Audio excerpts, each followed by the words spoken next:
Hello wonderful people, Logan Trudell here with Blood and Water, and in this video we're going to be covering the 13 warning signs that you have leaky gut.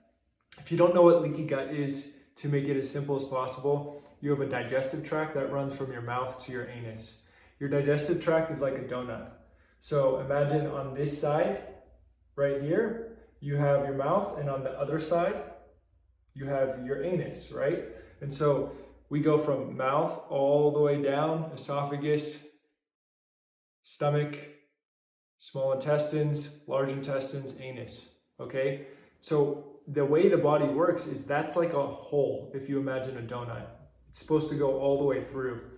And the way that the body works, it's really smart and intelligent.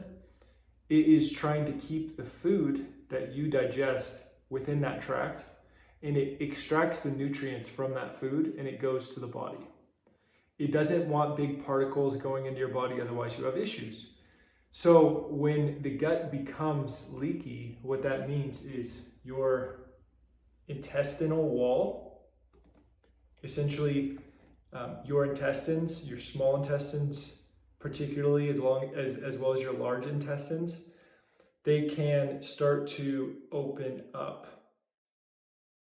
And so if this side of my arm is the wall in which the food is going, if this opens up, the food can come in and go to the rest of the body. So essentially it is a really big foundational issue in which your body will begin to become very inflamed, and you will develop a variety of different types of symptoms, which we will cover in this video.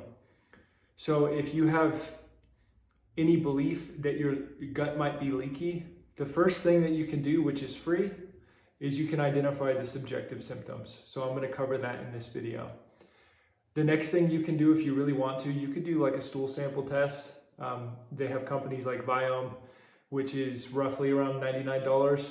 There's also GI mapping, which you will generally go to a functional medicine practitioner for this. We see a lot of clients who have done GI mapping and they come back with various results, whether that be parasites, candida, among other things.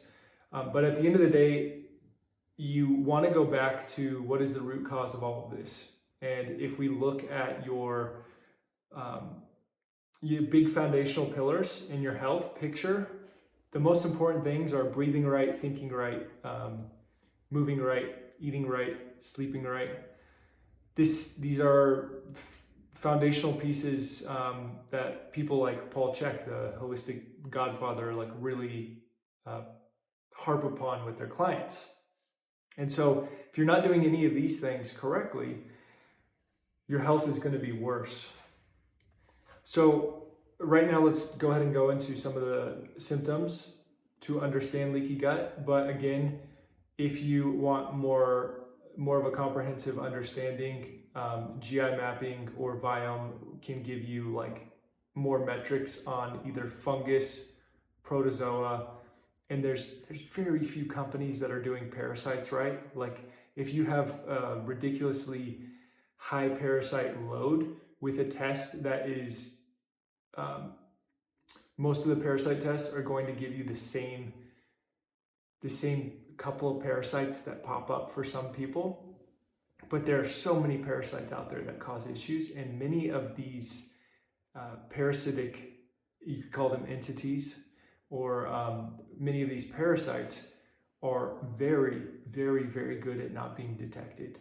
So a lot of the technology we have for testing can't even detect these things properly. So much so that Dr. Klinghardt, very famous, I believe he's Swiss researcher and doctor, he discusses in some of his videos how parasites are very hard to detect, and if you want to detect them properly, you need to run a stool sample within 15 minutes in a lab, and the process is very expensive. And so they don't generally do this in America, and if you work with any of these tests where you are sending the stool from your home, it's going to take maybe up to a week for it to be processed. So you're probably not going to get the full picture. So when it comes to parasites, generally looking at the symptoms can be very useful. So back to the subject of leaky gut. Here are the warning signs. One, gas. So Passing wind and passing gas is not a bad thing. It's actually a natural process, but if it's really smelly and it smells rank, you have a problem, and you are probably eating foods in which your body, one, isn't digesting well, or it is feeding the bad bacteria, which is causing the gas. If you are passing wind and it doesn't smell, that's normal. 2, compromised poops. So you can pull up, like, you can type in, I can't remember the exact name, but the poo scale, just type in poo scale, and you can see the different forms of poo. You obviously want something solid. And what we talk about with our clients is, and anyone who has experienced this knows that it's significantly better to be having ghost wipes. So if you go to the bathroom and you wipe once and there's nothing on the toilet paper, you're doing a pretty good job. It can be very hard for people to get there. I used to have problems with this all the time where I was running through rolls of toilet paper, TMI, but that is an issue. Your poo should come out where it's not sticky and it's not sticking to your rectum. 3, bloating. You eat and then your stomach swells up. That's an issue. 4, headaches. A lot of people will particularly feel this when they eat the food and then their stomach isn't digesting it well, and then they'll get the symptom in their head. Remember, guys, all of this is connected. Our body is constantly sharing signals with us. So sometimes people aren't connected to their body. They eat food and then they're like, I have a headache, but they didn't connect it to the food. Everything is interconnected. Abdominal pain, discomfort, distension, a sign that's pretty clear after you've eaten. Next one, wind or belching. So wind is more of a traditional Chinese medicine term, but if you're constantly burping after you've eaten, it's a clear sign that you're not digesting well. Gastroesophageal reflux. So this is very common with people with issues with their stomach acid. They will have a lot of reflux and it's very acidic, and then they get put on like Tums and stuff like that, which long-term causes issues with the mineral balances. Low back pain can be an issue for some people. Again, we have to pay attention to what is happening to our body in response to something that we put into our body. Low back pain, for many people, they'll be like, I don't know where this low back pain is coming from. But if you eat food and you're not digesting well and you get low back pain, where is it coming from? Fatigue, especially after eating. You can see this a lot. I used to have this significantly because the stomach acid I had, one time I had H. pylori, which was a huge issue. And then another time I wasn't producing enough stomach acid. And so anytime I ate, I would be super tired. And this led to me not wanting to eat at all, which led to malnutrition and caused even more issues. We see this a lot with entrepreneurs. Like they don't want to eat too much. So they're trying to do all this biohacking and intermittent fasting and all of these things.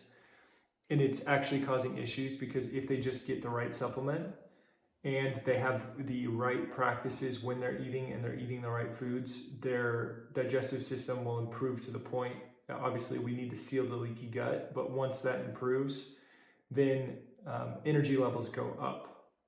If you wait and you keep putting off eating and avoiding food and avoiding eating healthy, it will catch up. Constipation. So a lot of people have issues with drinking too much coffee. If you remove coffee from the general population, most people will find out that they are constipated because coffee actually causes peristalsis, which is the movement of the colon to create or move out a bowel movement. And so a lot of people, when they drink coffee, it's actually urging them. It's like almost a laxative. It's causing them to go to the bathroom. But if you remove the coffee, they'll realize that they're actually really dehydrated. The coffee causes dehydration. I know it's not fun to hear, but coffee is not as healthy as people make it out to be. When you are constipated, this is the biggest issue. If you are not pooing properly and having consistent bowel movements every day, 1 to 2 times a day, what will happen is it's called auto intoxication, and essentially, if your bowel movement's main reason is to remove all the toxins from your body. If you're constipated, those toxins stay and it just keeps recycling throughout your body until you have the bowel movement. So one of the most important detox principles is keeping the bowel moving. If you have any constipation, you absolutely want to start working on that. Brain fog is a huge issue for people. When they have leaky gut, a lot of people come to us also with things like candida, which is a fungal overgrowth. This is going to cause brain fog, inability to concentrate, issues with memory, all things that aren't good, especially if you're a high performer. Constant hunger can be another issue, eating and not feeling satiated. And then bowel irregularity. So a lot of people that we work with have issues with one day they have a good bowel movement and then the next day they don't. Or they have a bowel movement in the morning and then in the evening they have like a very inconsistent bowel movement. And then they go a week without having a bowel movement. So big issue. And Jake actually experienced a very long stint, I think like 40 plus days without having a proper bowel movement, which is a huge issue. So if you have regular bowels and you're not constipated, you're going to be in a much better position. So all of these are signs you can have leaky gut. And then of course there's other things that we can tack on to that, like skin symptoms, right? When I had eczema, when I did my DNA testing, it was really funny because the doctors told me, they said, this is a genetic condition. I go, no one in my family has eczema. And they didn't know how to answer it. They told me it was a genetic condition. They did no DNA testing. Later on down the line, I went and paid out of pocket and worked with a genetic researcher. What did my results show? Well, they actually showed that I had 0 genes for skin conditions. And it's really interesting because I've worked with other skin disease-related clients and they had no genes for skin conditions. So what does that mean? I actually had 4 positive genes for leaky gut. And so my intestines in general, if I am eating inflammatory foods and not staying on top of my health, I'm more likely to have leaky gut than other people. So I'm also more likely to experience really bad symptoms, because when your gut is leaky, life is not fun. So you may see people, I talked to someone today, she was like, it's really hard for me because I have to eat really healthy and all these other people, they're eating crap food. And I go, yeah, it just hasn't caught up to them yet. So there are some people, they have a gut of steel, but even steel will corrode with time if you don't treat it like it's something that's very important. So unfortunately for a lot of people who come to us, they thought they were leading a healthy life, and then they got really sick and they realized, oh, I wasn't actually that healthy. That was me when I was a nurse. I thought I was super healthy. I wasn't. So if you have leaky gut, the most important thing you can do is to start doing the practices in order to heal your gut. Obviously, the main things that we talked about is thinking right, sleeping right, eating right, all of those things, moving right. When you do those consistently over time, your body is going to be moving better. You're going to be at a higher energy level. And then of course, if you balance your minerals properly, that is going to help take care of restoring your body. And so mineral balancing is what we work on with people, and we do that through hair tissue mineral analysis, HTMA.